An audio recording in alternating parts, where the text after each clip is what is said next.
Assalamualaikum warahmatullahi wabarakatuh. Alhamdulillah, syukurlah, la haula wala quwwata illa billah. Raditu billahi rabban,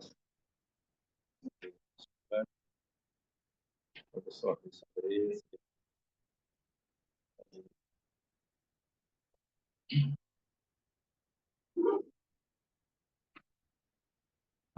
Insyaallah saya teruskan kita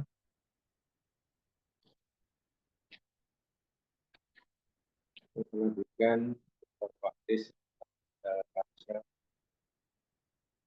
kaitan dengan kalimat tauhid.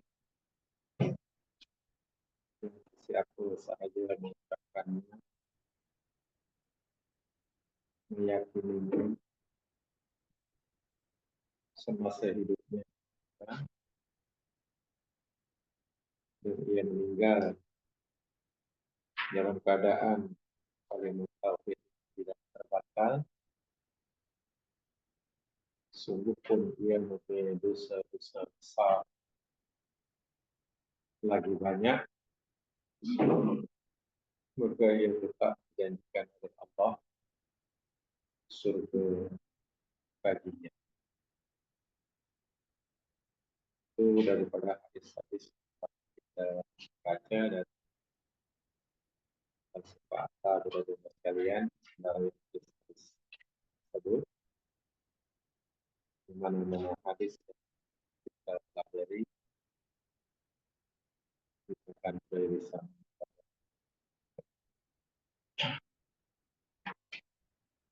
Tapi sebenarnya saya ditanya, tapi yang ditanya yang bisa tidak. Tidak lanjut. Tidak lanjut. Oh, ditanya tidak akan susah. Tanya sudah sederhana. Berkata pada awal Juni lepas dan kelas saya pernah berkata bahwa sabar dan syukur itu wajib. Betul? Dan jika hukum dan jika tidak, ia berdosa. Betul? Tapi ridho dengan ketentuan Allah adalah sunnah. Tetapi makomnya adalah lebih daripada sabar. Nak tanya mengapa Allah hukumkan begitu. Misalnya ini betul atau kurang betul?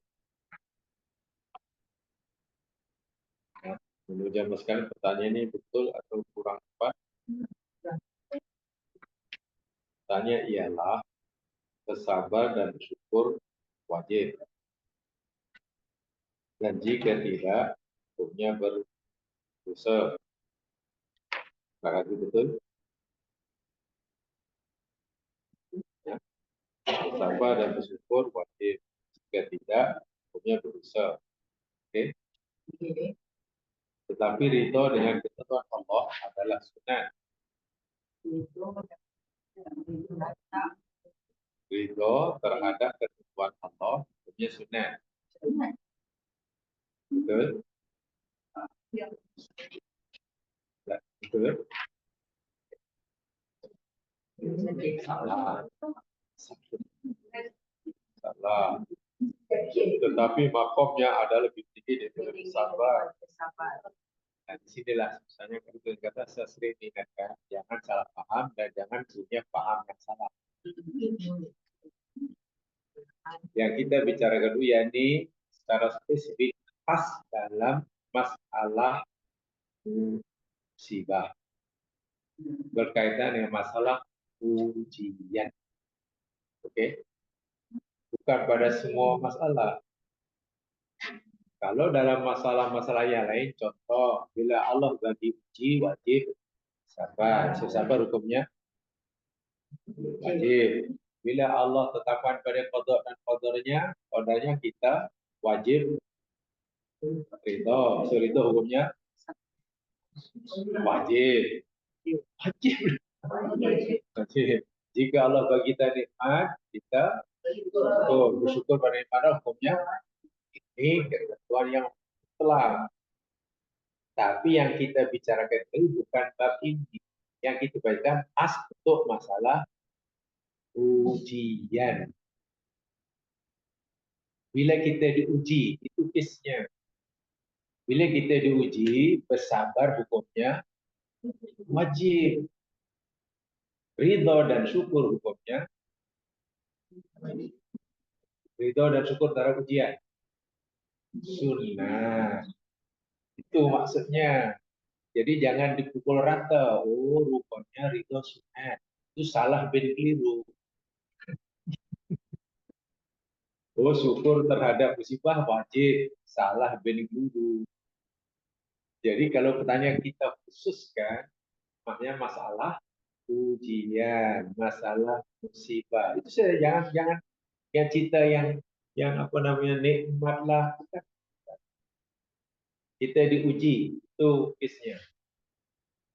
Dan orang yang diuji oleh Allah kan ada 4 golongan.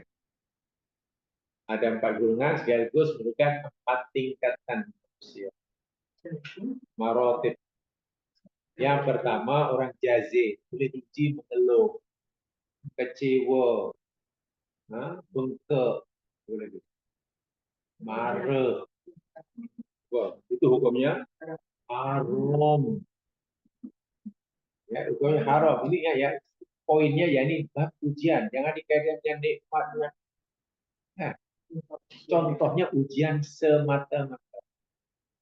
Baik, ada orang diuji, dia bersabar. Sabar dari ujian hukumnya wajib. Wajib. Tak sabar mana berdosa. Tapi ada yang lebih tinggi makom dan kedudukan orang yang diuji. Dia bukan hanya mampu bersabar, tapi mampu ridho. Ridho terhadap ujian hukumnya sunnah. Jangan dipahami ridho terhadap qada hukumnya sunnah. Oh, itu salah ben keliru. Kalau ridho dan enggak pada qada itu wajib terhadap ujian. Kalau perlu ujian ditulis dengan huruf besar semuanya dan baru dakwah merah. Supaya tak salah paham, kalimat ujian tulis dengan huruf besar dan dakwah merah. Maknanya pembicaraan kita hanya terbatas terhadap tentang ujian atau musibah. Ya, contohnya sakit itu aja. Ada orang Allah bagi sakit dia mengeluh. Dosa. Ada orang Allah bagi sakit dia sabar. Bagus. Wajib sabar.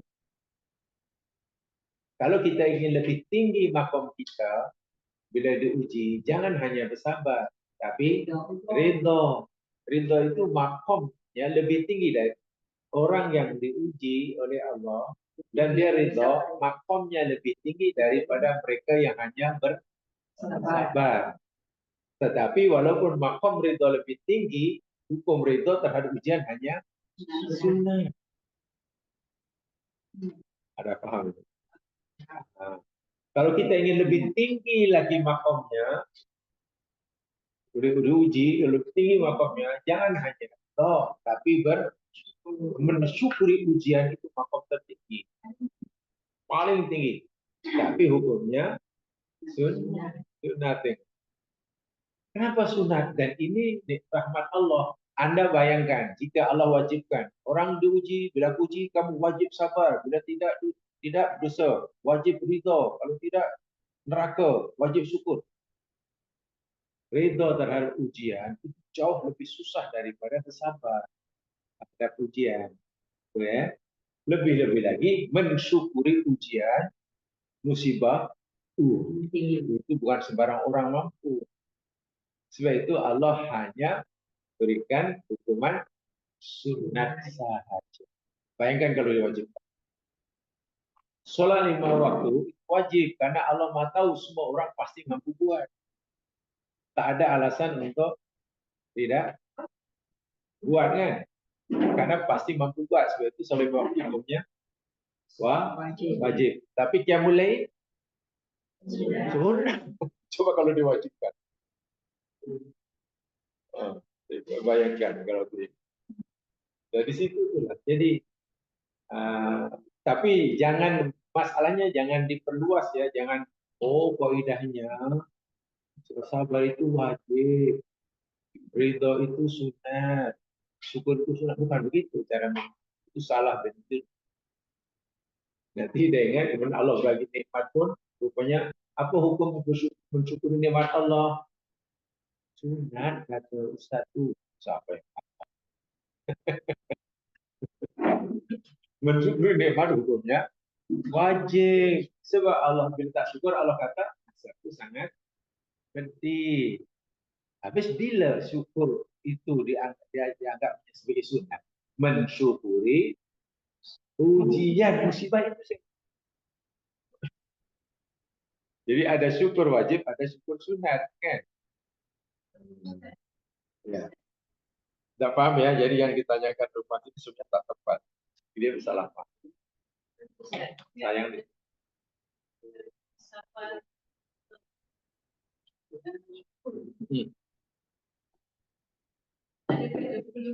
Atau dia enggak masuk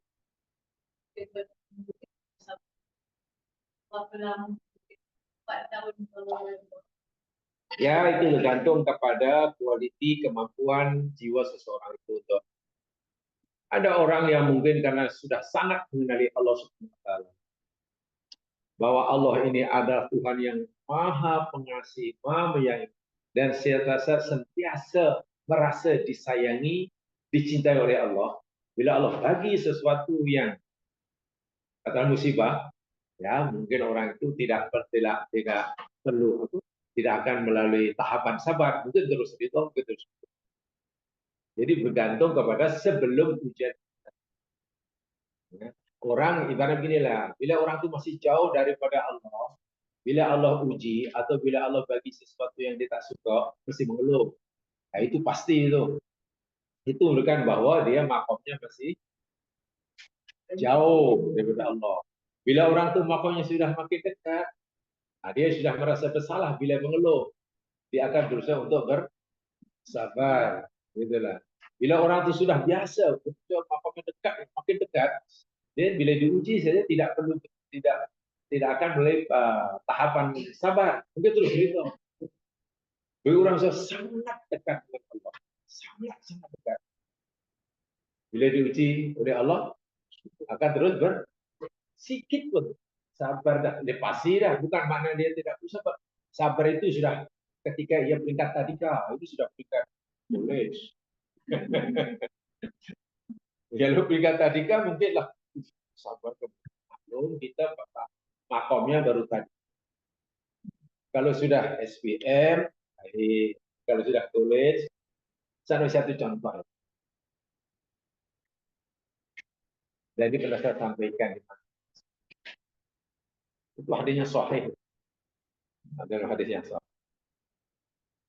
Ketika Nabi Ibrahim meninggalkan Hajar dan Ismail yang masih bayi di Makkah, di sebelah Masjidil Haram. Masa itu Makkah belum ada orang, tak ada manusia, sepi, makanan memang tak layak dihuni lah. Air tak ada, makanan tak ada. Jadi ketika Hajar dengan Ismail yang masih bayi itu Ibrahim terus pergi. Ketika Ibrahim meninggalkan Makkah, si Hajar ini mengikori di belakang. Sebab rasa pelik, bersuara dalam dia tak tahu. Lalu Hajar ini tanya, Aina tadhab ya Ibrahim, aina tadhab? Atatrukuna bihadza? Ibrahim, kau nak gimana? Adakah kau tinggalkan kami berdua di tempat yang tak layak dihuni ini? Patut ya pertanyaan itu logik lah. Seorang istri dan Ibrahim tak jawab. Ibrahim terus pergi meninggalkan mereka. Dan Hajar pun ikut. Dan tanya lagi pertanyaan yang sama. Ibrahim, kau nak gimana? Kenapa kau tinggalkan kami berdua di sini? 3 kali Hajar tanya, 3 kali Ibrahim tak. Lalu Hajar ini pandai mengubah pertanyaan. Allahu amaraka bihadza. Ibrahim, engkau lakukan ini, engkau tinggal berdua di sini, adakah Allah yang menyuruh engkau? Tanya Hajar, adakah Allah yang menyuruh engkau melakukan ini? Maknanya bukan kehendak Ibrahim seorang lah. Jadi Hajar ingin kepastian. Adakah Allah yang menyuruh engkau meninggalkan kami, menempatkan di sini, tempat yang tadi ini? Baru Ibrahim menjawab, "Na'am." Iya. Begitu Ibrahim jawab na'am, iya, Hajar paham. Oh, kalau itu bukan kehendak Ibrahim, ini kehendak Allah. Ibrahim hanya menyampaikan apa yang Allah maukan. Apa jawab Hajar? Idan la yudayyunallah. Kalau begitu wahai Ibrahim, kalaulah engkau lakukan ini karena Allah yang menyuruhmu, aku yakin Allah pasti tidak akan mensia-siakan kamu. Pertanyaan saya, katalah kita yang ditinggal oleh suami itu bagi kita musibah ataupun nikmat. Nah, coba. Itu pengajaran bagi saya dalam kisah itu luar biasa. Musibah ataupun nikmat itu mungkin sujud syukur. Terima kasih Ibrahim, letakkan di sini. Inilah, ini tempat yang ini. Wah, memang apa ke benda air pun ada. Mungkin kita, Ibrahim, aku nak bunuh aku. Bahkan mungkin terus minta cerai. Dahlah tak ada belanja ditinggalkan. Ya, cuma Hajar boleh kata, kalau gitu Ibrahim, aku yakin Allah tidak akan bisa. Waktu itu Hajar sabar, ridho atau syukur. Ketika dia ucapkan macam itu. Oh, itu udah ridho sekalian. Jadi sabar sudah apa sifat sabar, ridho sudah dilepasi dah. Dia tak perlu melalui apa tadika, suara rendah, terus masuk ini. Itu karena jiwa dia itu luar biasa. Dan tengok akhir. Adakah Hajar keduluran? Tidak. Dia sempat bersama Ismail jadi nabi, maka jadi apa makmur seperti sekarang itu berkat ini. Hajar mensyukuri. Ialah dari mata kasar itu musibah. Tapi Hajar tidak anggap itu musibah yang menyusahkan. Sebab itu dia tidak perlu mulai fasa sabar dan pada sabar dan lepas. Maksud saya tidak semestinya orang mesti sabar dahulu. Itu bergantung kepada kualiti jiwa seseorang berkaitan dengan tingkatan atau tahap ma'rifatullahnya. Bila tingkat kenalnya kepada Allah itu sudah tinggi, sabar itu sudah lepas. Jadi kalau ada usrah bab sabar ya pasti tak ikut. Baru juga sabar. Bahkan sudah masuk kulit masih masuk kelas tadika. Inilah bila kaitan hati itu yang lain yang bisa cintanya. Cita-citanya lain. Dah masuk Indonesia takkan nak masuk darjah 2. Kan buang masa kan. Itu satu patah kata ya. Idan la yudhayyu. Kalau begitu, aku yakin Allah takkan seronok pula. Dia rasa seronok, rasa bertuah, Allah pilihkan tempat di situ, walaupun dari segi mata kasar macam tak ada. Aku, yalah, tak memungkinkan dia hidup. Tapi dia yakin, dia kenal sungguh Allah. Nah, kan pokok ini Allah yang punya. Karena ini Allah yang cipta. Rimau yang ganda itu kan Allah yang membagi. Langit itu kan Allah yang air itu kan Allah. Jadi kenapa aku risau kepada yang mempunyai segala-galanya? Apalagi yang menyuruh aku tinggal di sini, dia. Itu tingkat ma'rifatullah yang sangat. Nah, disitulah. Kenapa dihukum sunat? Karena memang tidak mudah. Allah hanya wajibkan tingkat yang paling bawah. Namanya sabar. Sabar itu wajib. Tapi kalau kita ingin meningkatkan kualiti kehambaan, nah jadi ridho. Itu maksudnya. Ingat ya, ini khas untuk apa? Sabar ini bab ujian, bukan dengan semuanya. Kalau jamaah ambil kesimpulan semuanya, wah salah tiru. Rupanya dalam agama sabar ini wajib, tapi ridho sunat dan syukur pun sunat. Itu salah besar. Salah besar. Paham ya? Jadi pertanyaan Pak ini kurang tepat. Pertanyaan itu nampak kurang. Bila itu jawab. Karena dikaitkan kaitannya khasnya dengan masalah mus. Tidak paham? Tuh, ada yang masih kurang paham. Lepas reda syukur. Ya? Lepas reda. Ya, katanya itu syukur. Terus kalau nampak macam mana? Dari segi tingkatan-tingkatan apa namanya sikap seorang hamba kepada Allah ketika dapat musibah. Pada dasar sabar. Sabar itu maknanya. Contoh yang ini ya. Kalau kita tertimpa sesuatu yang kita tidak inginkan, kan pasti ada keinginan untuk marah, betul? Keinginan untuk kecewa, keinginan untuk apa lagi? Protes, keinginan untuk ada merasa tidak diperlakukan secara adil. Bukan ada kan itu wajar, manusia pasti punya keinginan itu. Nah, kalau kita mampu menahan keinginan tadi, kita rendam, kita tahan, kita simpan, itu mana sabar. Jadi orang sabar bukan orang yang tak ada keinginan untuk marah. Tapi untuk marah, untuk kecewa itu ditahan. Sebab sabar itu maknanya menahan. Hukumnya wajib. Tapi kalau kita lepaskan, itu namanya jazi. Sama ada ucapan ke, perbuatan.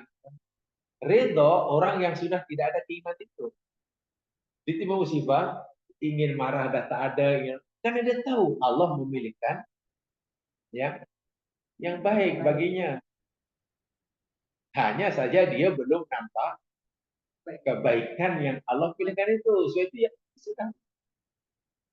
Sebab tidak mungkin ia mengamuk, ia kecewa, sedangkan Allah memberikan baginya yang baik, yang terbaik. Hanya dia belum melihat yang baik. Kalau orang sudah begitu, pasti itu. Syukur itu lebih tinggi. Karena yakin seolah-olah nampak kebaikan. Seolah-olah nampak kebaikan. Contohlah. Contoh mudah dalam surah Kahfi yang saya sebutkan. Ketika pemilik kapal nelayan miskin, yang kapalnya dipecahkan oleh Khidir. Kalaulah pemilik kapal tadi melihat yang zahir saja, kapal miliknya dipecahkan orang dan rusak, itu ada keinginan untuk mengamuk. Pasti ada kan? Itu musibah kan nikmat bagi orang itu loh. Musibah kan? Musibah. Jadi kalau pemilik kapal tadi ada untuk marah, untuk kecewa, untuk nyesal, untuk merasa dizalimi, lalu ditahan, maka si pemilik kapal itu kira orang yang sabar. Yang kedua, katalah pemilik kapal tadi, oh ini sebenarnya Allah yang sebab itu kan apa? Pasti nih Allah yang menyuruh. Dan tidak mungkinlah Allah memberikan yang buruk kepada hamba. Yakin Allah pasti memberikan yang baik. Bila dia yakin bahwa Allah memberikan yang baik baginya, keinginan untuk marah dah tak ada, keinginan untuk kecewa tidak ada, keinginan untuk mengamuk tak ada. Maka si pemilik kapal itu sudah naik ke tahap ridho. Paham ya? 3, katalah pemilik kapal tadi tahu seperti mana kita tahu. Katalah pemilik kapal tadi tahu apa yang kita tahu. Kapal ini akan dirampas orang jika tidak dipecah sana sini. Sebab Lanun itu hanya minat kapal yang cantik. Mana-mana nampak kapal cantik dirampas. Kalau kapal itu cacat sana, cacat sini, rusak sini, lepas. Jadi pilih mana? Kapal kamu dirampas, bila tidak dirusakkan, dirampas, kamu hilang kapal, atau dipecahkan sikit sana sikit, tapi tidak di. Kalaulah pemilik kapal tadi boleh melihat sebagaimana yang dilihat oleh Khidir, agaknya tengok kita pecahkan itu nangis, kecewa atau terima kasih. Paham? Tapi kan pemilik kapal tidak tahu, Musa pun tak tahu. Kan? Kita yang tahu kan. Musa pun tak tahu, bahkan Musa tengok mengamuk dia. Dan itulah kalau kita tidak meyakini, tidak mengetahui bahawa segala-galanya itu Allah yang menghendaki. Kita fikir itu, Musa fikir, kita, engkau ni. Sebab dia fikir kita itu benda kita. Kalau ada beritahu, Musa, kamu akan jumpa hambaku yang aku beri ilmu, yang ilmu mana yang aku tak boleh pada kamu. Sepatutnya, apalagi kita sudah beritahu, kalau kamu nak ikut aku, jangan tanya. Nampak apa saja, senyap. Walaupun kamu nampak monyet jadi ayam, jangan tanya. Bukan yang macam itu. Tapi ialah kalau kita tengok monyet itu jadi ayam dan bertelur kan, apa? Tapi kan pelik kan? Ya pelik lah. Bunuh budak kan pelik. Itu bagi saya Allah dalam sekali. Dari segi apa? Meningkatkan kualitas kebiasaan. Itu maksud syukur tu. Jadi syukur itu orang yang sudah benar-benar kenal Allah. Ma'rifatullahnya sudah sangat-sangat tinggi. Sehingga jangankan Allah bagi sesuatu yang menyenangkan dia. Allah bagi sesuatu yang menyusahkan, yang dia mungkin sebagai manusia biasa tak suka pun dia akan alhamdulillah. Itu rahsia dia kenapa Nabi ajar kita, kalau dari syariah mudah. Nabi ajar kita bila kita dapat sesuatu yang menyenangkan, Nabi suruh kita kata alhamdulillah binikmatihi tatimmus sholihat. Gitu kan? Kalau Allah bagi kita sesuatu yang kita tak suka, Nabi suruh kata alhamdulillah ala kulli apa tu? Kita jangan mengamalkan sunat. Oh, Nabi ajar ini mesti sunat. Belum, itu sunat luaran. Pertanyaannya, Nabi suruh bila kita ditimpa musibah yang teruk, Nabi suruh kita baca alhamdulillah. Kenapa tak kata inna? Alhamdulillah itu ya ini apa tuh? Alhamdulillah itu kalimat yang kita ucapkan untuk menzahirkan kesabaran, keridhaan atau syukuran. Syukur. Tengok. Nabi menyuruh kita bersyukur bila tiba musibah. Tapi Nabi tak jelaskan inilah hadisnya kita, tapi hanya dari segi praktik syariahnya bila ada musibah alhamdulillah dan kita pun alhamdulillah. Itu praktik syariat. Hati kita mungkin belum sampai situ. Kalau kita tanya lebih dalam, ya Rasul, kenapa engkau suruh kami memuji Allah? Alhamdulillah dan itu syukur. Sedangkan Allah bagi kita musibah. Kan itu kan pertanyaan. Macam itu. Jadi mensyukuri Allah ni bila tu? Masa Allah bagi kita kesenangan atau bagi Allah kita susah? Dua-dua. Hanya selama ini kita mungkin berfikir kita hanya wajib bersyukur bila Allah bagi kita kesenangan. Nah ini susah. Wah itu dalam sekali. Dan contoh yang paling mudah, Hajar. Hajar itu walaupun baru istilahnya jadi Nabi Ibrahim dan hanya seorang hamba, tapi punya apa ya? Kecerdasan. Saya tak kata kecerdasan IQ. Mana dia bukan sarjana, bukan profesor. Dia punya kecerdasan EQ. Emotional quotient-nya, masalah hati, masalah nafsu, memang sudah sangat.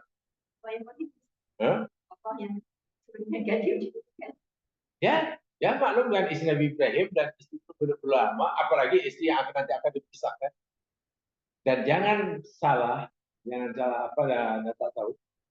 Duriat apa anak Hajar namanya Ismail, betul. Ismail apa dan anak Ibrahim melalui Sarah Ishak. Dalam Al-Quran sifat yang Allah berikan pada Ismail apa? Ulamun Halim. Saya pernah sampaikan. Anak Ishak, Ibrahim melalui Ishak daripada Sarah, Allah beri gelaran Ulamun Halim. Apa pasal? Isa itu Allah bagi nama, bagi gelaran sifat Ulamun Alim. Budak yang pandai, pintar, IQ dia, 200 mungkin. Itu yang Israel. Nah, itu yang Ishak yang melahirkan dari Israel. Ismail bukan gulamun alim, bukan budak yang IQ-nya tinggi, tapi halim. Halim itu kaitan dengan jiwa, nafsu, EQ, SQ dia tinggi. Walaupun mungkin IQ-nya tidak melahirkan jurak siapa? Sampai Nabi yang tuh Nabi Ismail. Nabi Muhammad, betul. Seorang yang Muhammad dan Nabi beritahu, aku ni ummi, bangsa aku ni ummi. Buta, guru orang tak pandai baca, tak pandai. Nabi sendiri beritahu, kamu ni bangsa yang tak pandai. Maknanya IQ dia tidak tinggi, tetapi jiwa dia, Masya Allah. Bila itu hanya hamba aktif, kemana boleh masuk surga sebelum mati sudah boleh masuk. Rupanya EQ dia tinggi. Pandai memanage jiwa, pandai memanage hati. Abu Bakar, dengar saya Isra Mi'raj, jangankan Nabi cerita begitu. Nabi cerita lebih-lebih itu pun aku percaya. Ketika Abu Bakar, jangankan Nabi cerita baru balik dari surga. Kalau Nabi yang cerita lebih-lebih itu pun aku percaya. Waktu itu Abu Bakar tidak menggunakan ini. Menggunakan hati. Kalau bina ini memang tak, macam mana nak memahami Islam menggunakan hati? Mana ya? Palestin itu telah. Tanyalah saintis yang paling botak sekali. Maksudnya yang paling pandai. Biar orang pandai itu mesti botak. Rambutnya aja pandai. Kanan 2 helai. Oh itu memanglah. Saintis profesor yang paling pandai mesti botak. Paham ya? Boleh ya. Jadi jangan disalahpahami. Ini ceritanya yang kita dengar yang sabar, ridho dan seperti masalah ujian. Yang sabar punya wajib, juga sunat, syukur sunat itu bab ujian. Tapi kalau mensyukuri nikmat Allah wajib. Hukumnya wajib. Kan? Allah ciptaan kita sebagai lelaki, harusnya dia perempuan, bukan kita seperti ini. Itu kan qada Allah. Kita wajib rida, tak boleh komplain. Wajib. Yang itu wajib. Yang sunnah itu bila di terhadap ya. Baik, sekarang coba lihat nota yang saya berikan itu. Ini sebenarnya hadis-hadis yang kita telah baca dan kita akan baca. Saya beri tajuk La ilaha illallah miftahul jannah. La ilaha illallah itu adalah kunci surga. Itu tajuknya. Kan yang kita jelaskan ini yakni surah Fatih itu. Orang-orang yang telah mengucapkan syahadat, walaupun dia zalim di dunia, muktasid, semuanya diberi ganjaran yang sama. Surga kan gitu kan. Jadi ini cerita orang yang punya la ilaha illallah. Maknanya orang itu punya kunci surga.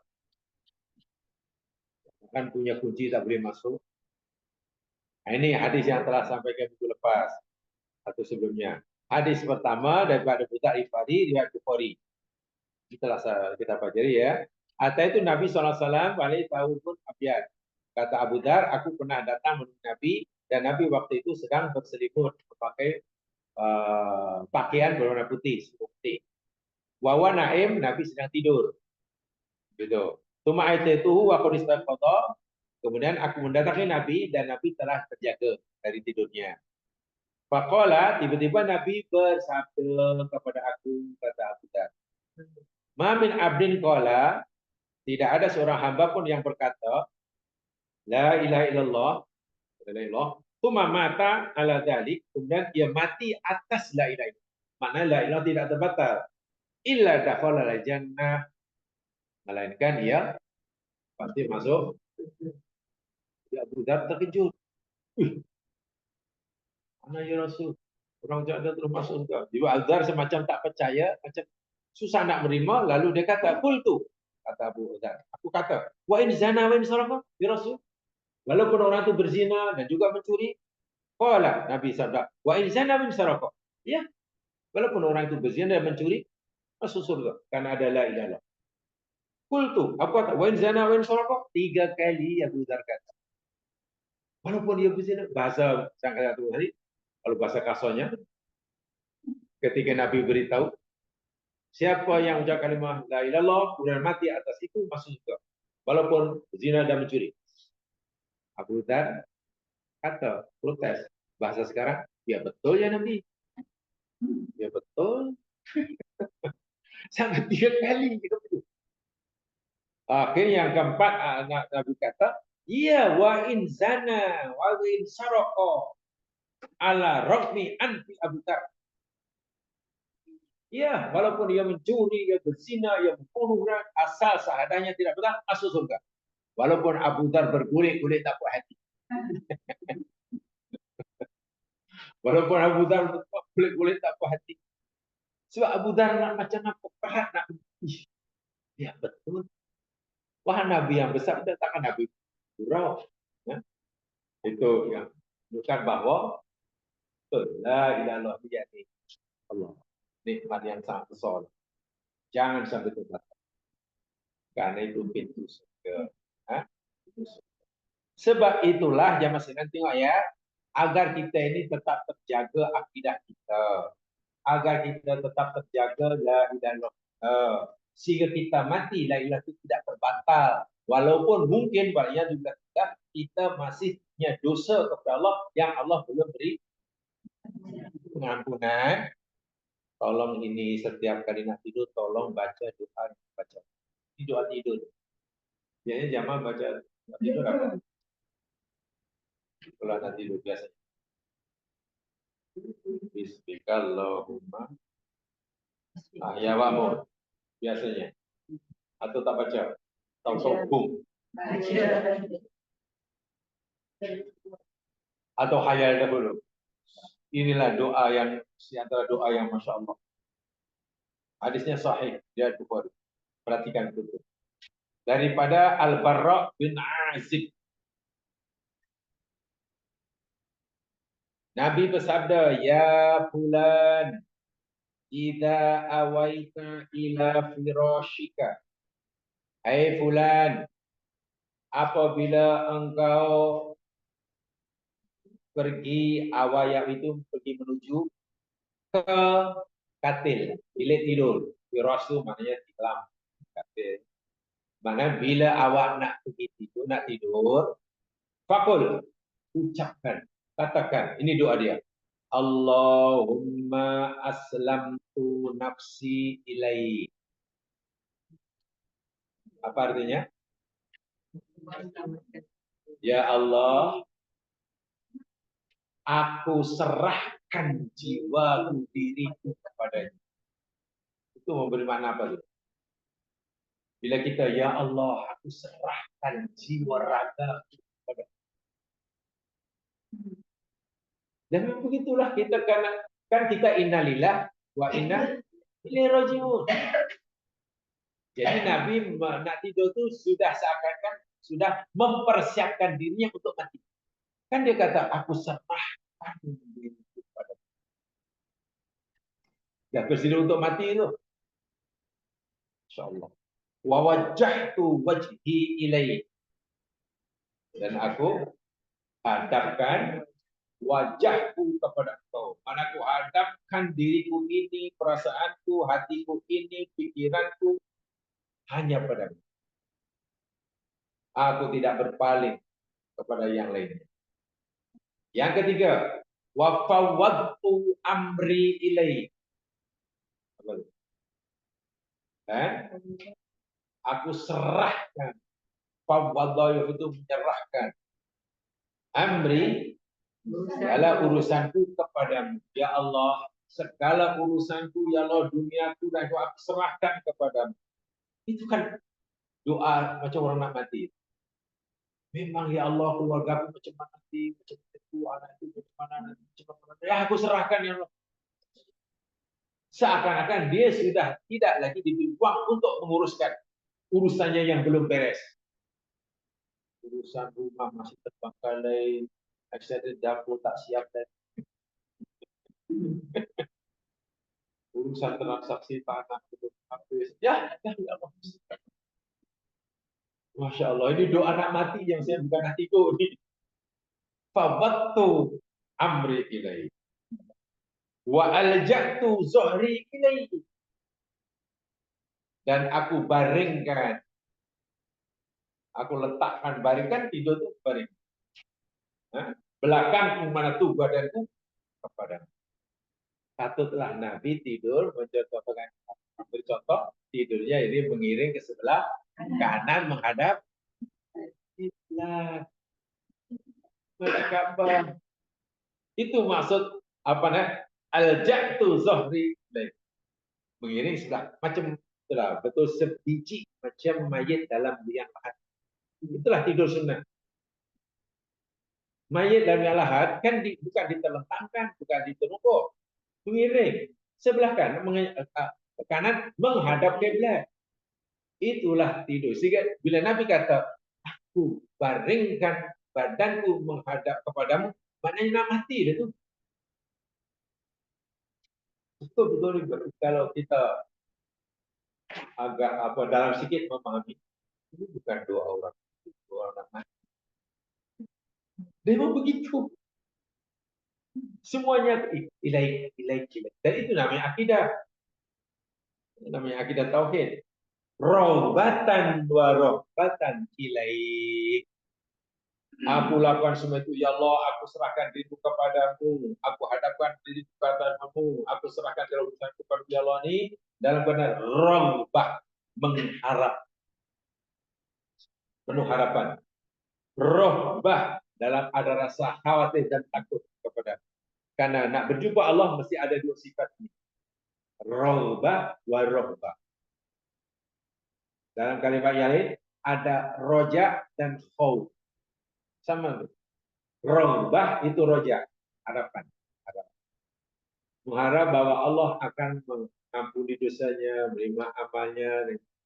Rohbah ada rasa takut. Ada kekhawatiran, jangan-jangan dosanya tadi ampun. Jangan-jangan amal tadi. Jangan hanya roja, mengharap, tak ada takut, itu namanya ya apa? Bagi overconfident, orang murjiah kalau dalam akidah tauhid yang salah murjiah. Jadi langsung tak ada rasa takut kepada Allah, yang ada hanya mengharap. Atau jangan nak jumpa Allah hanya ada rasa takut, tak ada mengharap. Kita akan jadi stres. Jadi antara dua-dua itu. Ingat Allah Maha Pengampun, berbunga-bunga hatinya. Tapi ingat dosa yang banyak, sementara taubatnya belum cukup, takut dianya akan tidak diampunkan. Itulah maksudnya rohbatan warohbatan. La malja'a wa la manja'a minka ilaih. La malja'a, tidak ada tempat perlindungan ya Allah. Wala manja'a, wala manja, dan tidak ada tempat mohon keselamatan minka daripada azabmu illa ilaih, kecuali kepada. Tak ada situ. Tak dapat. Nah, yang saya antau. Oh, tulis nanti setengah jam saya tulis. Tidak ada santai. Tengok yang itu. Nota yang diantar. Semua sudah ada situ. Tengok aja. Tidak ada tempat untuk berlindung, tidak ada tempat untuk melarikan diri dari azabku ya Allah kecuali kepadamu. Engkau ada azab ya Allah, dan tidak ada tempat untuk aku berlindung dari azabmu kecuali aku kembali kepada. Begitulah maksudnya. Engkau ada azab ya Allah dan tidak ada tempat untuk aku menyelamatkan diri ya Allah kecuali lari kepada. Lain ya saya. Kalau kita takut rimau macam mana? Kita dekati atau kita lari? Lari. Kita takut COVID? Tak boleh lari. Takut COVID? Dia yang rumah tu. Takut rimau, lari. Takut singa, jauhi. Tapi takut Allah, dekati. Bukan malah lari. Pernah dengar ada orang kata, ya Pak, awalnya dalam hidup aku. Semua negara di dunia kamu dapat. Bahkan kalau kamu nak kira, mungkin kamu boleh mengira negara mana yang belum kamu pergi. Karena sudah terlalu banyak negara yang sudah dilewati, sehingga dia yang boleh mengira yang belum dilewati. 1, 2, 3, 5 yang belum dilewati. Kalau disuruh mengira negara yang pernah dilewati, tak mampu nak kira kan contohnya. Tapi kenapa awak ini tak pergi haji? Ya, saya takutlah sebab dosa saya masih banyak. Dosa saya banyak, balas saya belum sempurna, saya paling banyak maksiat. Justru ketika kita merasa punya dosa yang banyak, masih itu segera jumpa Allah, bukan malah takut. Saya nak tanya, yang dipanggil-panggil Allah untuk mendekati ini orang yang baik atau yang tak? Allah kata, "Fafirru ilallah, firru ilallah." Larilah dekati kepada Allah. Mari. Yang Allah panggil-panggil untuk dekat ini orang yang baik atau orang yang belum baik? Yang belum baik. Ini yang belum baik malah. Saya takut nanti kalau tak layak. Apalagi orang kata kalau masih muda nanti pergi Makkah tanah Ka'bah. Ya macam nak Ka'bah pakai spek hitam juga. Tak ada orang tanah Ka'bah nanti bingung. Dia bingung macam mana? Karena yang difikirkan bukan Allah di sana yang bingung. Ya bingung. Ini dia. Takut, Yang ditakuti siapa? Takut orang jahat, jauhi. Tapi takut Allah, Allah ini kasih penyayang. Bahkan Allah panggil mari. Ya, itu sebabnya kita mengakui Nabi Allah la malja'a wala manja. Kemudian tengok, amantu bi kitabikal ladzi anzalta. Apa? Aku beriman dengan kitab Engkau ya Allah yang Engkau telah. Kitab Taurat, kitab Injil, kitab Zabur, aku beriman semuanya wahyu. Tak ada keraguan sedikit pun. Itulah. Wa bi nabiyyikal ladzi arsal. Dan aku beriman dengan nabi engkau yang engkau telah utuskan. Baik, ini ucapan orang yang bertauhid atau orang musyrik atau orang munafik? Ini ucapan orang mukmin, kafir atau munafik? Mukmin nih. Tengok. Nak tidur mengucapkan kalimat-kalimat tauhid. Apa kata Nabi? Fa innaka. Maksudnya engkau. In mutta. Jika mati, mana kita tidur dan tak jaga. Terus berlayar ke alam barzakh. Kan ada kan orang tidur terus. Apalagi dalam Quran tidur ini memang ada pesan. Dikatakan Allah ada pesan dengan kematian. Orang Melayu pun kata tidur itu saudara kembar si mati. Dan bila kamu terus mati saat itu, selepas kamu ucapkan tadi, kalau takut tadi, fi lailatika, pada malammu itu. Maknanya, ya tengah malam mati, pagi mati. Mutta alal fitrah. Engkau mati di atas kesucian, maknanya atas tauhid. Itu di sini tauhid. Masya Allah. Habis macam mana kalau tak jadi? Kan malam tadi sudah bersedia untuk mati. Sudah bersedia. Dan jika mati, matinya atas fitrah. Ini satu di antaranya. Saya tidak mungkin kan kita sebelum mati kita tidur, mana belum mati. Tiba-tiba sebelum mati masih tidur sempat la ilaha illallah. Mana ada? Sebelum tidur kena baca. Bila kamu mati kamu tahu. Tapi kalau kita tak jadi mati, wah sudah bersedia mati. Wa in asbah. Dan jika engkau bangun pada pagi hari, asbah itu sobahan. Pagi tadi kamu pagi harinya apa? Asbahta ujron. Kamu bangun penuh dapat pahala. Semua agama ini mudah. Jadi syariat mudah. Jadi tolong jangan tidak dibaca. Kalau belum apa ya baca aja. Allahumma aslamtu nafsi ilaihi wa wajjahtu wajhi ilaihi wa fawwadtu amri wa aljatu wali ilaihi rahmatan wa rahmatan la malja'a wa la manja'a minka ilaihi amantu bika ladzi anzalta wa bi nabiyyika ladzi arsalta. Itu saja. Setakat itu. Jangan selepasnya fa innaka fa innaka tak payah itu tak payah. Tetapkan dan bilang mati malam ini tak apa. Doanya hanya setakat daripada Allahumma hingga arsalta itu sudah. Dan tak perlu dibaca daripada awal hadis Nabi. Kalau itu kita baca ya bulan kita kan hadisnya tadi daripada ya bulan kan.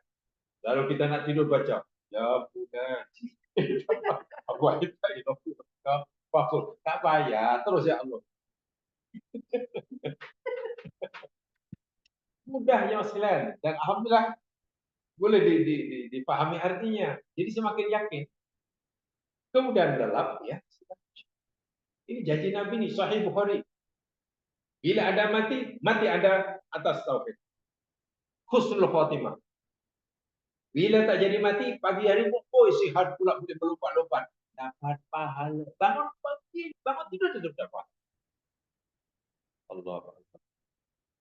Ya, kemudian bangun mungkin dibaca Quran. Alhamdulillah di akhir. Artinya apa ya? Hadis ini yang sekali mengajar kita dari sunnah. Nabi menyuruh kita setiap kali kita khasnya malam hari nak tidur, adalah kita membayangkan seakan-akan kita ini nak mati atau adalah kita bersedia untuk mati. Jangan terlalu yakin bila malam tidur besok pagi mesti bangun, jangan. Ini dari segi kalau saja. Setiap kali malam kita tidur, jangan kita terlalu yakin bahwa besok pagi akan. Kalau ikut hadis Nabi ini, adalah kamu bersedia untuk mati. Itulah maksud hadis ini. Jika kita mati, matinya husnul khotimah. Jika tak jadi mati karena belum tiba ajalnya, jaga saja dapat pahala.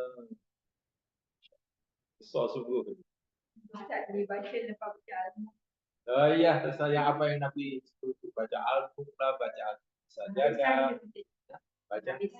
Iya, kan banyak apa bilik-bilik yang Nabi suruh kita baca surah Al-Mulk, Sajadah, 30, sapu kepada seluruh badan, hidup ini, dua ayat terakhir Al-Baqarah, dua ayat terakhir surah Al-Baqarah, amal Rasul, tiga kafirin, jelas.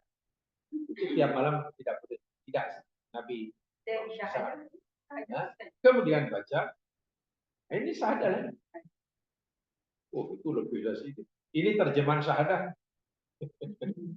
Kan syahadah la ilallah Muhammad Rasulullah. Ini terjemahannya. Apa makna la ilallah? Ya mana? Sudah pasrah kan?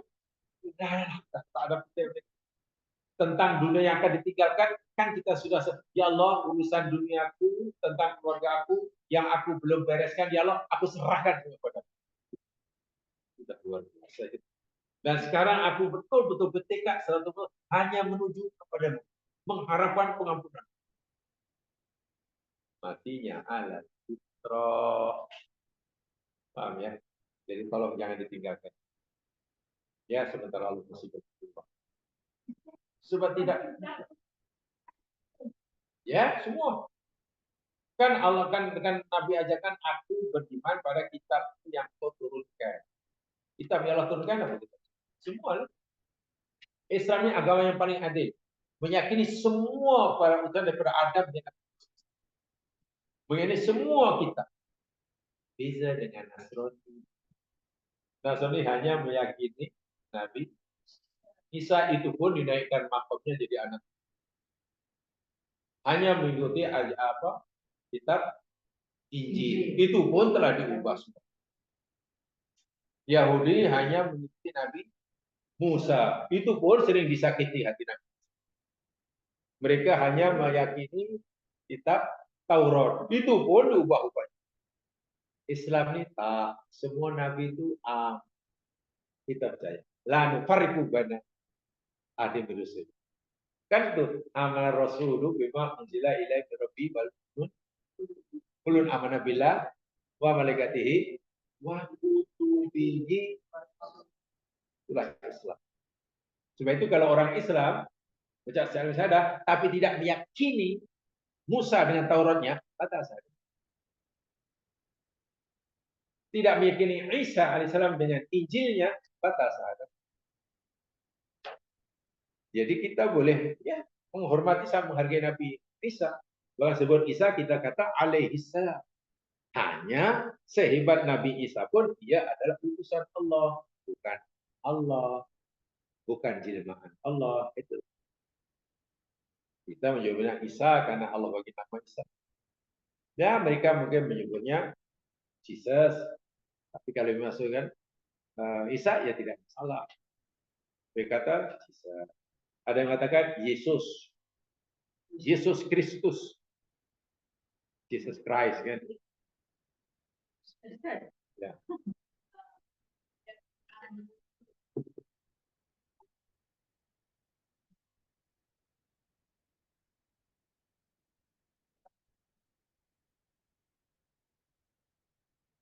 Ya.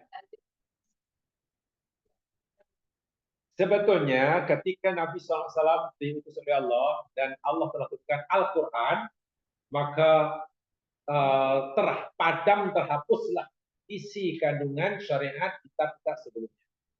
Sehingga orang Islam tidak perlu mempelajari mereka. Karena syariatnya telah syariat yang terkandung dalam kitab-kitab sebelumnya telah terpadam, termasuk. Itu sama. Adapun kalau orang punya masa, punya keinginan, punya ini untuk mengkajinya, tapi bukan kewajiban.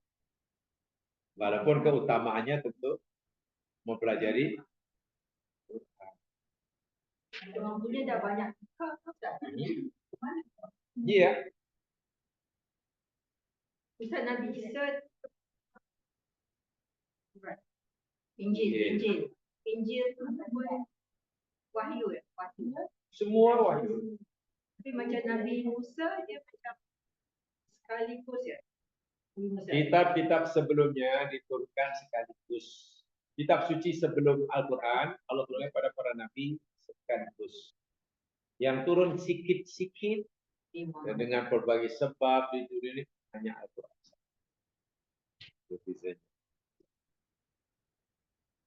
Jadi begini, salah satu daripada isi kitab orang dahulu, kitab Taurat, salah satu isinya ya, bukan satu-satunya, yakni Nabi Nabi Musa katalah, memberitahu kepada Nasrani dalam Taurat. Nabi Musa beritahu pada Yahudi dalam Taurat. Nabi Isa memberitahu pada Nasrani dalam Injil. Salah satu yang disampaikan oleh setiap Nabi, itu Quran sebutkan tuh, memberitahu pada mereka bahwasanya mereka disuruh oleh Allah beriman kepada Nabi yang selepasnya akan diucapkan. Jadi tentang kedatangan Nabi Muhammad SAW yang waktu itu belum lahir kan, sudah diberitakan oleh setiap Nabi pada umat. Dan jika mereka nanti menjumpai Nabi ini, la tu'minun Nabi. Sungguh pasti kamu mesti iman dengan itu. Semua sudah, semua Nabi. Sebab itu jika katalah ada umat Nabi Isa, katalah orang Kristen lah, pada zaman Nabi, sebelum Nabi lahir kan ramai orang Kristen, ramai orang Yahudi. Setelah Nabi lahir, mereka memeluk agama Islam, meyakini kerasulan Nabi, meyakini Al-Quran. Mereka bukan pindah agama. Mereka bukan mengingkari ajaran agama mereka. Justru mereka mengikuti ajaran kitab mereka. Karena dalam kitab mereka, yakni mereka disuruh untuk beriman pada Nabi yang siapa yang. Jadi tidak ada istilah mereka. Contohlah Salman Al-Farisi. Ini orang Kristen. Orang yang baik. Karena dia tidak termasuk tidak meyakini Isa itu sebagai anak Allah. Hanya meyakini Isa sebagai Rasulullah. Setelah mendengar di Jazirah Arab ada orang jadi Nabi, waktu Nabi sudah hijrah ke Madinah, Salman sanggup meninggalkan negerinya di Iran, pergi ke Madinah. Tapi dia tak tahu mana Madinah. Si Salman ini. Ya, dengan qadarullah adalah peniaga. Cari peniaga-peniaga yang nak pergi ke Madinah. Lalu numpang sampai di Madinah bukan terus meluk apa Islam. Perhati dahulu betul ke ini orang apa Nabi yang Allah janjikan dalam kitab Injil. Perhatikan, dan sama ini tahu Injil. Oh, tanya. Setelah semuanya betul tinggal satu yang ingin dia buktikan. Nabi yang dijanji oleh Allah tidak boleh bersedekah. Tak boleh bersedekah. Itu dalam kitab Injil. Satu dia Sulaiman ingin tes dia. Jadi jubah Rasul ini belum Islam nih, sama belum Islam. Bagi tahu dia kata, ya Muhammad, ini sedekah daripada aku. Nabi tak terima. Oh terima kasih bahasa mudah, terima kasih. Karena dia Salman kata ini sama sudah menerima. Lalu lain kali datang lagi dan memberi yang Nabi dengan akad ini aku hadiahkan. Bukan sedekah tapi hadiah. Dan Nabi menerima. Nabi tidak boleh menerima sedekah. Nabi dan keluarga tak haram menerima sedekah. Tak boleh terima zakat. Sedekah wajib tak boleh. Tapi boleh menerima setelah Salman tahu bukti terakhir yang dikatakan terus. Jadi bila Salman beragama Islam itu bukan maknanya melanggar ajaran Nabi Isa, justru mengikuti ajaran Nabi Isa. Karena siapa saja yang sempat menemui Nabi terakhir ini adalah ia beriman, sudah beriman. Jadi bukan itu istilah yang tepat sebenarnya bukan apa ya, bukan convert istilahnya itu. Apa istilahnya itu? Reward. Convert itu salah. Jadi asalnya memang baik, kemudian jadi tidak baik, kemudian jadi baik. Ya, balik asal. Jadi bukan itu, Insya Allah jelas sekali itu. Saya nggak bisa contoh ya. Apa yang saya sampaikan tadi bukan tidak bisa, cuma juga dia sudah ada. Supaya tahu dalilnya. Tahu dalilnya surah Ali Imran ayat 81. Jadi kalau nanti bicara masalah ini, betulkah setiap nabi itu telah yang disuruh Allah telah memberitahu kepada kaumnya akan kedatangan Nabi Muhammad dan berkewajiban meyakininya bila menjumpai bila pada masa kan itu kan ini dari. Jadi kalau ditanya itu tunjukkan ayatnya ya, jangan kata dipakata itu dipakata tak jadi. Ayat 81. Wa id akhadallahu. Terjemahannya. Dan ketika atau ingatlah ketika Allah mengambil Mitsaqan nabiyyin. Perjanjian para nabi. Ketika Allah ambil janji-janji nabi. Mitsaq ini janji yang sangat kuat. Begini ya. Janji-janji yang kuat ini menurut Al-Quran ini ada tingkatan. Kadang Allah sebut wa'dun. Ada lagi ahdun. Paling tinggi namanya mitsaqun. Macam itulah. Terjemah Melayu semuanya janji. Jadi kalau banyak asik janji-janji mana asik ahdun-ahdun. Mitsaq itu ya ini yang sangat kuat lah. Sangat kuat. Jadi Allah telah mengambil perjanjian daripada nabi yang diutusnya. Lama ataitukum min kitabin. Lama.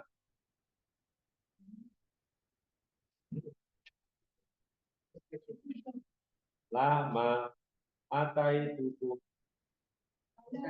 Itu bukan lama. Kalau lama tak kala. Ini lama. Ya. Sungguh apa yang aku berikan kepada kamu, wahai para nabi, kata ini Allah kata kepada nabi ini, berupa kitab, wa hikmah dan hikmah.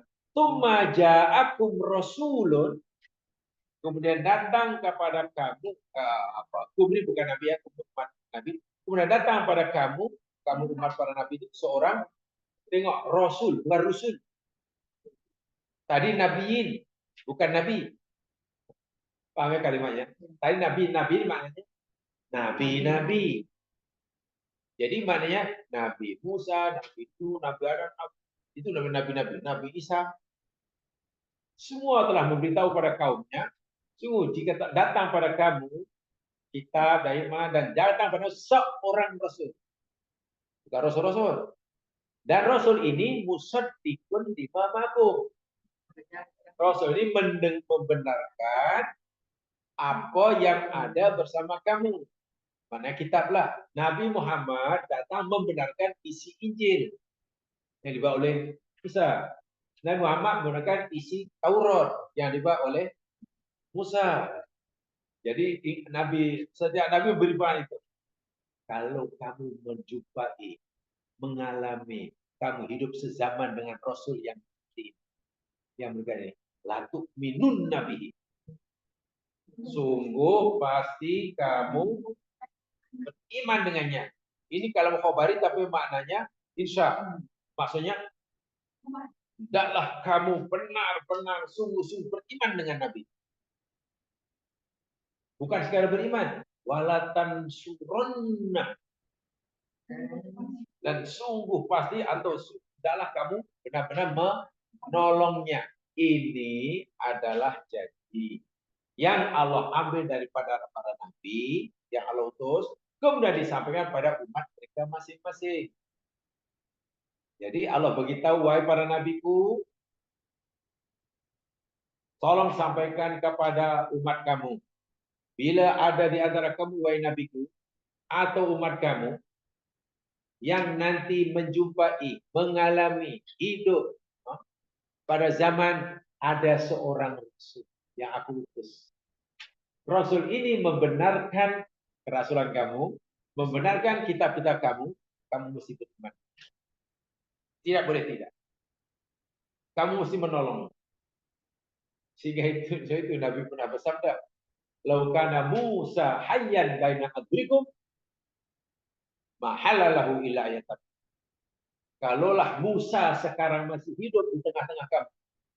Katalah Musa menjadi hidup pada zaman Nabi menjadi sahabat lah. Jadi sahabat Nabi, salah seorang nama dia Musa. Apa kata Nabi? Kalaulah Musa masih hidup sekarang ini, maka tidak halal bagi Musa, melainkan dia mesti mengikuti aku. Mana tidak boleh lagi dia menjalankan, mengamalkan syariatnya, yaitu bawa umatnya, aku Nabi. Tak boleh. Kalau Nabi Musa masih hidup, kalau Nabi Isa masih pada zaman Nabi masuk, tapi kan mereka sudah meninggal. Mesti mengikuti Nabi dan menolong. Itu maksudnya. Jadi kalau nabinya pun disuruh iman kepada Nabi Muhammad dan apalagi kaumnya. Nabi Musa beritahu, nanti jika ada kamu, wahai kaumku, hidup sezaman dengan Rasul yang Allah janjikan ini, kamu jumpa dia, kamu seperti. Lalu Allah tanya kepada Nabi dan kepada umatnya, qala aqrartum? Aqrartum? Ada kamu berikrar atau mengaku? Adakah kamu memberikan aku janji? Nah, bahasa sekarang. Aqrartum? Menerima ini? Wa akhadtum ala dzalikum isri? Ini pertanyaan ini. Dan kamu mengambil ala dzalikum atas semua itu isri, akan Rob kan sudah diberi ayat Rabbana la wala tahmil alaina isron kama hamaltahu. Mana isron? Bebanan perintah yang berat. Perintahlah. Dan kamu mengambil perintah yang berat ini. Hai nabiku, hai umat-umat nabiku, adakah kamu mengakui berikrar untuk perkara ini, yakni iman pada nabi yang terakhir ini, dan kamu bersedia mengambil perjanjian yang berat ini? Apa jawab para nabi dan apa jawab mereka? Qalu aqrarna. Apa itu? Qalu mereka berkata, aqrarna, aqrarna. Ya, kami berikrar, kami bersedia buat janji. Semua nabi, semua umat dahulu yang telah diberitahu oleh nabi, semuanya berikrar bahwa mereka akan beriman pada Muhammad dan menolongnya jika mereka sempat menjumpai. Tapi kebanyakan mereka, hampir semua nabi kan telah wafat sebelum nabi lahir. Jadi tak sempat lah. Tapi ada umat-umat nabi dahulu, contoh umat Nabi Isa atau pengikut Nabi Musa yang hidup pada zaman Nabi Muhammad. Dan Yahudi. Kan pada zaman Nabi ada Yahudi, ada Nasrani. Nah ini sebenarnya Nabi kamu dahulu pernah mereka. Tok nama kamu mereka sekarang tuh Nabi yang Allah depan mata. Dahulu Nabi kamu berikrar, tok nama kamu lihat akan beriman. Kalau akrona. Qala berkatalah, berfirmanlah Allah. Ini Allah yang berfirman ini. Setelah para nabi berikrar, Allah berkata, fashhadu, saksikan. Saksikan oleh kamu, wahai para nabiku, saksikan oleh kamu, wahai umatku, hambaku, wa ana ma'akum minasyahidin. Dan aku, kata Allah, bersama kamu. Saksi. Jadi bukan main-main itu. Itu jika katalah ada orang Nasrani juga Islam yang mengamalkan ayat itu dan juga mengamalkan ajaran Nabi. Itu tidak boleh disebut convert. Itu dibuat itu daripada fitrah. Itu hebat. Jadi kalau Nabi pun bersabda, jika Musa masih hidup sekarang, tidak boleh dia melainkan mengikuti aku, tak boleh mengamalkan Taurat, tak boleh menjadikan Taurat, tak boleh punya umat sendiri. Karena telah dimansuhkan. Syariat sebelum Al-Quran dan Nabi telah dimansuhkan. Jadi jangankan hanya padri, jangankan hanya Yahudi totok. Nabi Musa pun jika masih hidup pada zaman Nabi tidak boleh mengamalkan syariat. Ya. Syariat Nabi Musa. Ya, syariat Nabi Musa yang itu berlaku. Contoh, sholatnya kan berbeda. Sholatnya berbeda. Ya, walaupun sholat itu menyembah Allah, tapi kaifiahnya berbeda. Contoh, saya dulu ada berkurban, tapi cara berkurbannya kan tidak sama. Itulah maksud. Dan syariat Nabi Muhammad adalah jauh lebih sempurna dan lengkap daripada syariat orang dahulu. Tapi poin dia, jika seorang Rasul dan Nabi yang ulul azmi seperti mana Musa, itu pun tidak boleh mendakwahkan, mengamalkan syariatnya jika dia hidup pada zaman Nabi. Lalu siapalah hang hanya pagi. Hang hanya Nabi mereka pun tak boleh mengamalkan ajarannya. Kan? Bukan maknanya ajaran Musa dahulu salah. Bukan. Bukan benar aja Nabi Isa yang dibalung saya itu salah, tidak. Tapi Allah mansuhkan setelah Nabi Muhammad. dan itu hak Allah Subhanahu wa taala. Karena Allah Maha mengetahui syariat Allah yang paling sempurna, paling sesuai berlaku untuk umat akhir zaman ini hari kiamat, syariat Muhammad. Syariat Nabi Musa tidak sesuai. Syariat Nabi Isa tidak sesuai. Syariat Nabi Ibrahim tidak sesuai. Syariat ya, bukan tauhid ya. Tauhidnya la ilaha illallah sama Nabi Adam dengan Nabi Muhammad, semua mengajar la ilaha illallah. Syariat itu mana itulah cara kehidupan sehari-hari. Ya contohnya. Contoh Nabi Ibrahim, contoh Nabi Yakub.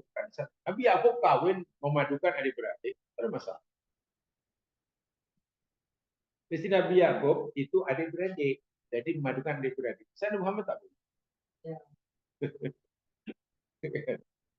Saya dahulu korban apa hanya meletakkan apa sesuatu di tempat yang tinggi, lalu ada awan, tengok ada atau tidak ada. Kalau tak ada maka terima korbannya.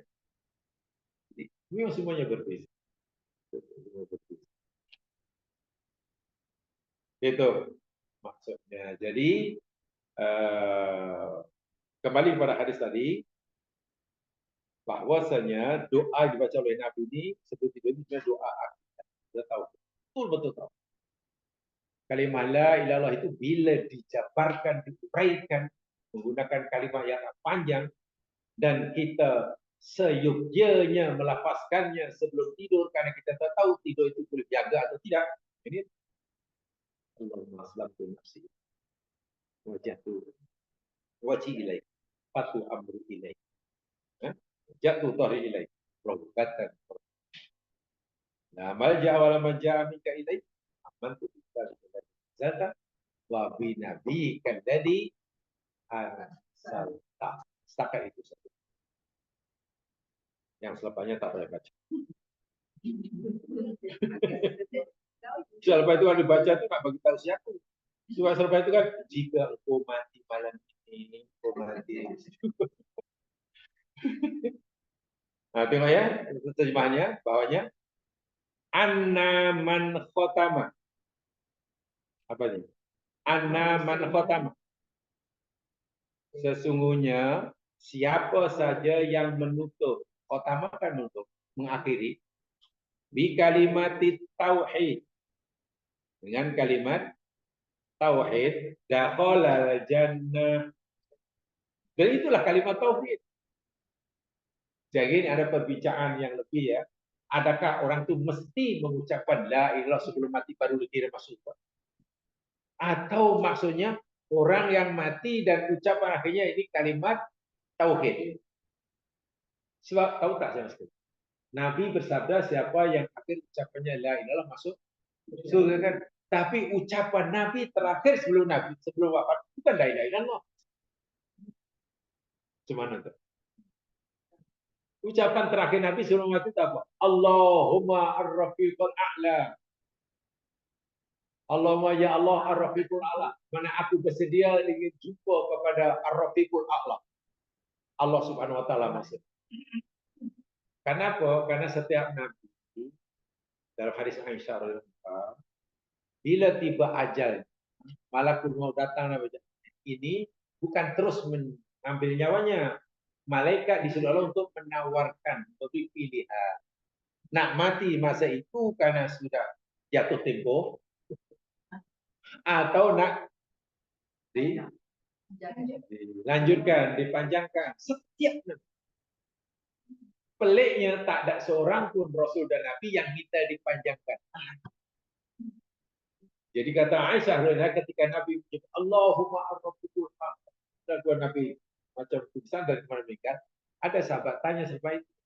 Kenapa Nabi kata itu? Ya, waktu Nabi sedang ditawar bersesat Nabi ini, tapi dapat tawar malaikat sama ada nak mati, jumpa Allah Subhanahu wa taala sekarang, atau nanti panjangkan dan Nabi memilih ar-rafiqul a'la.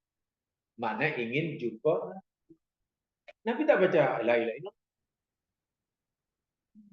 Sebab itu dia dalam uraian syarah hadis tadi rupa-rupanya apa disimpulkan tidak semestinya kalimat la ilaha illallah, tapi kalimat yang bermakna tauhid. Dan contohnya ini. Dan doa ini ada tak? Doa yang ajar Nabi tadi sebelum tidur yang kalimat la ilaha illallah. Tak ada. Tapi doa tadi kan semuanya adalah bermaksud mengisahkan Allah. Itu yang dimaksud. Ya contohlah, ada orang kata sebaik-baik hari orang meninggal hari apa? Hari Jumat kan? Nah, tapi Nabi tak meninggal hari Jumat. Hari Isnin. Ya bukan. Imam Bukhari yang sealim meninggalnya hari Sabtu. Hari Sabtu malah berarti. Jadi inilah kalau kita belajar lebih banyak akhirnya kita iya lah rupanya. Jadi tak semestinya kalau hari Jumat masih masuk surga. Kalau saya tadi naik masuk neraka. Mana ada? Oke lah kalau sebaik-baik hari orang pada hari Jumat. Tapi kenapa Nabi wafat kalau pada hari Isnin? Kenapa seorang sealim Bukhari yang hadisnya diyakini paling sahih meninggalnya hari Sabtu? Ini jadi kalau Nabi kata orang yang meninggal, orang yang baca la ilaha illallah meninggal masuk surga. Kasihan orang tak baca. Kebetulan ini Nabi tak baca. Jadi uraian itu kena betul, penjelasan itu betul. Hadisnya tidak salah. Tapi yang sering kali jadi masalah itu pemahaman seseorang tentang nas itu yang dimaksud. Quran tidak salah karena nasul Quran kan. Hadis sahih tidak salah karena nas. Tapi yang sering jadi masalah itu bukan Qurannya, bukan hadisnya. Pemahaman terhadap itu yang jadi. Dan itu perlu buku yang belajar. Ya itu belajar itu sebab itu ada pesanan yang saya katakan setiap hari. Mangkana mangkaturah ilmu qalla inkar. Kurang yang banyak ilmu, banyak baca, banyak rujukan, banyak ada tempat ini. Insya Allah nanti hati menjadi kurang mengingkar. Tapi kalau kita hanya baca satu, tahu satu, dan kita yakini itulah yang paling benar, macam mana kita tahu paling benar, sedang kita hanya tahu satu. Kan? Nanti bila jumpa orang berbeza, pasti kita kalau ada orang mendakwah, durian yang aku beli hari ini yang terbaik. Kalau kita tanya, di mana mau beli? Oh, di Bandung. Banyak kan? Ada, tinggal satu ini. Percaya tidak pada orang masuk. Saya yakin inilah yang terbaik. Banyak, aku bilang, ada, satu. Mana mungkin orang dapat memilih durian yang terbaik bila pilihannya ada satu. Kalau di situ ada 1000 durian, kalau itu aja. Nah, itu mungkin kemungkinan untuk dapat yang terbaik. Pendapat demikian juga. Dia hanya tahu satu. Macam mana dia tahu itu yang terbaik? Paham ya? Itu ada dalilnya dalam surah Az-Zumar. Az-Zumar ada. Allah suruh baca banyak-banyak, dengar banyak-banyak, kaji banyak-banyak, lalu pilih yang terbaik. Bila Allah kata pilih yang terbaik, maknanya kita depan kita ada banyak pilihan kan. Kemudian kita pilih yang terbaik. Dan untuk pilih yang terbaik daripada banyak perkara itu bukan mudah. Kita perlu bersikap dan bersifat berpikir kritikal. Orang yang mengaji belajar tidak kritikal itu susah tidak baik. Kritikal maknanya ya bersifat kritikal. Kritikal bukan doror, yang mana kritis lah. Ya bersifat bukan maknanya bukan talan bulat-bulat gitulah. Dalilnya begini. Itu insya Allah dapat. Yang susah itu biasanya orang ambil jalan.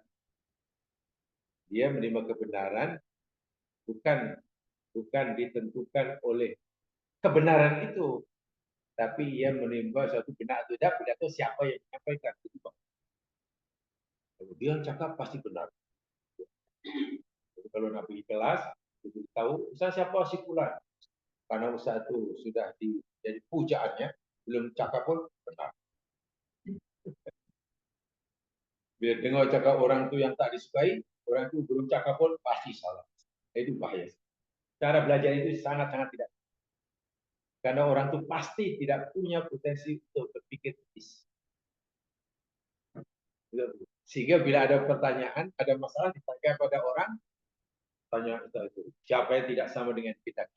Tanya, oh tak betul, tak betul. Tanya lagi. Tak saya. Bila jumpa ustaz yang ditanya tadi, dan jawaban itu sama dengan apa yang dipahami, nah ini baru. Jadi dia bertanya, tapi dalam konteks sudah ada jawaban. Jadi tanya itu bukan untuk mencari kebenaran, tapi untuk mencari pembenaran. Nak justify yang dah ada. Itu bahaya sekali. Dan kebanyakan begitu. Selagi tak jumpa orang yang ditanya itu berjawaban sama dengan yang dipahami, semua salah. Itu tanda orang yang tak punya pikiran. Menyalahi surah Az-Zumar. Tidak mudah memang. Tidak mudah. Dan kebanyakan macam itu. Sebab cara belajar di negeri kita ini kan ya tidak salah tapi kurang tepat. Contoh kalau hanya belajar di masjid, nah, kan? Tak ada guru, tak ada apa, tak ada tulis. Lepas maghrib, sudah setaya semuanya cari sandaran. Ada yang membelakang, ada yang tanya ada pengajian tak baik, Ustaz tak ada, oh balik. Bila kita tak ada balik, bila ada tunggu 2 sampai. Sebab itu kalau hari malam itu belajar, ya sudah dah lupa pasti. Yang itu apa? Banyak, ingat. Itu sebenarnya saya tak ada. Tapi susah untuk mengubah. Untuk mengubah belajar yang lebih tertib, lebih disiplin, pasti tak mau.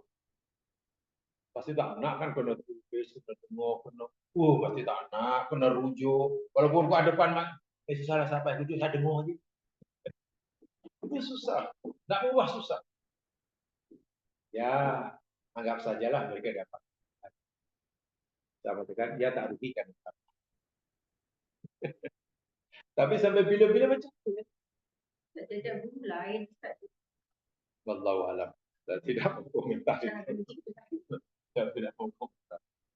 Tengoklah di surah siapa itu. Dia dah setak aja semacam jauh daripada tempat itu ke belakang ke santau. Ada yang malah duduk di luar sana. Yang penting dapat paham.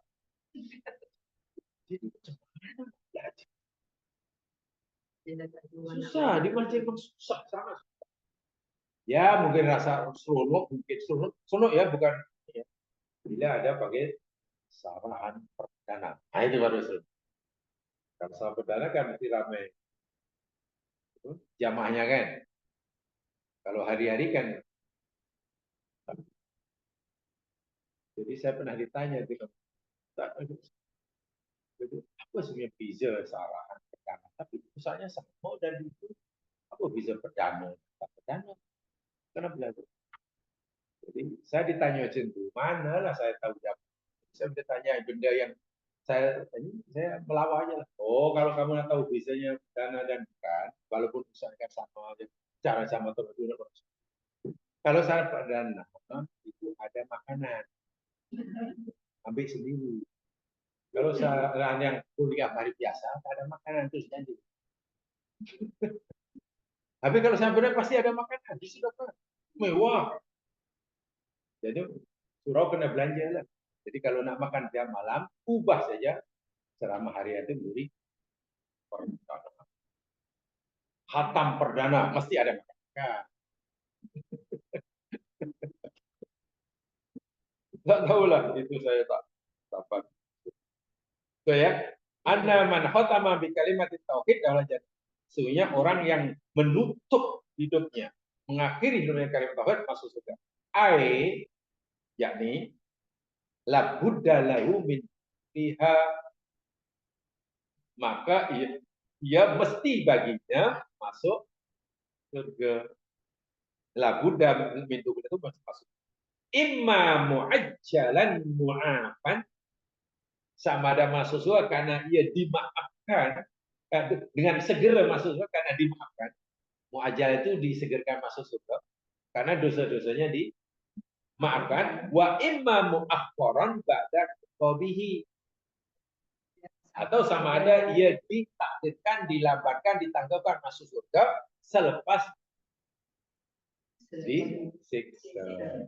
Yang pasti orang ini akan masuk surga, sama ada cepat disegerakan karena dosanya dimaafkan, atau lambat karena terpaksa terlebih dahulu bermukimlah dibakarlah puas. Tapi akhirnya masuk surga. Itu maksud hadis ini. Paham di situ ya? Baik, jadi dua hadis itu sebenarnya hari yang pertama itu kita sampaikan, yang kedua itu ya tambahan, dan tolong pesan saya bisa sedia, alhamdulillah ya coba istiqomah. Satu di antara wirid yang kita baca sebelum dan ayat doa ini saya berseri, Nabi mengajar kita doa kalau kita hayati, adalah kita sentiasa mempersiapkan diri bersedia untuk mati. Itu maksudnya. Jangan terlalu yakin yang besok pagi masih hidup. Itulah maksudnya. Kalau pesan orang-orang tua dahulu, yakinkan diri kamu bahwa malam itu adalah tidur malammu yang terakhir. Tiada esok pun. Tapi kalau dah tiada esok agamamu, jadi Allah masuk surga. Tapi kalau esok masih ada pahala. Ya, maknanya orang begini, orang yang sudah sentiasa bersedia jumpa Allah bila-bila masa, sudah dapat pahala. Orang yang sentiasa dalam adakan apapun, dimanapun, bila-bila manapun, sentiasa bertauhid, tidak apa-apa. Kan ini tauhid ini. Ya. Itu pahalanya. Ustaz, ini untuk baca malam siap. Ya. Siap. Nabi tak kata, ya lah, biasanya kan itu malam. Sebab Nabi jarang tidur siang kecuali Qailulah. Qailulah itu ya ini siesta.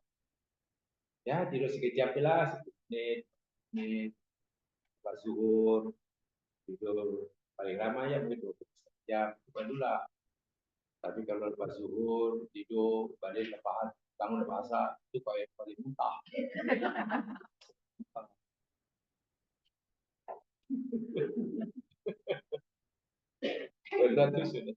Yang biasa kan malam hari kan, yang boleh tidur panjang lah maksudnya, yang perlu tidur lelap.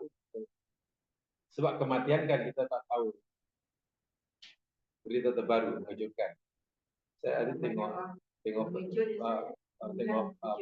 badminton, saya ada badminton. Pemain Cina terkena mati ketika main badminton, tumbang di padang. Cuma kan soal atlet mana sihat, maaf ya. Wah, tumbang mati. Ya tak kira lah itu orang mau atau kafir, tapi kan kematian.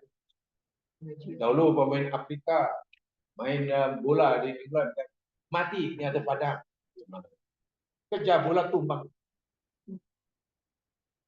Bahkan sama saya, Masya Allah, meninggal yani ketika pergi ke gym, sedang ya, gym lah saya di gym, mati di situ bang. Gimana tuh? Terlintas ke katalah orang itu yang ajalnya beberapa menit kemudian ketika kan sehat, dia sehat dan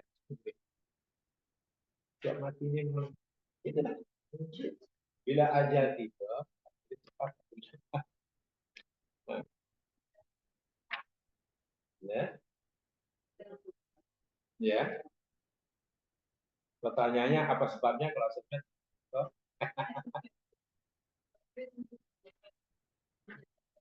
sebab itulah orang bersedia untuk mati. Bila Nabi suruh kita sedang bersiap diri untuk mati, semasa kita sedar. Kan orang bila dah tidur, orang tak boleh ucapkan dan apa tak fikir. Kalau ucap la ilaha pun tidak sah karena dia meninggal.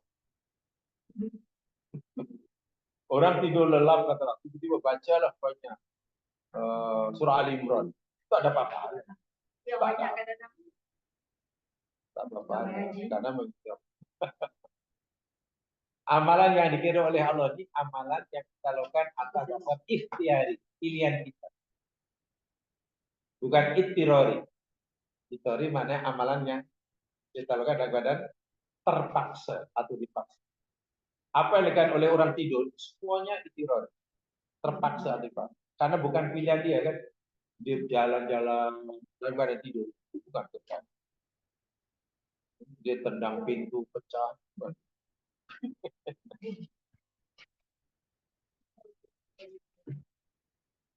Sudah, jadi mudah-mudahan Allah. Jadi lagi sekali ya, apa tadi jawaban saya tadi tolong dipahami betul tentang sabar itu dan syukur yang lain itu khas dalam masalah ujian. Jangan diambil kesimpulan secara pukul rata. Hukum sabar wajib, hukum ridho dan hukum sunat bukan.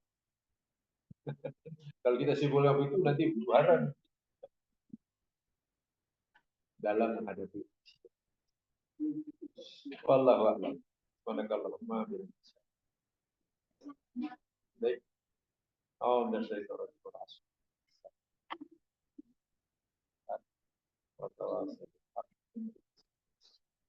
Assalamualaikum warahmatullahi wabarakatuh.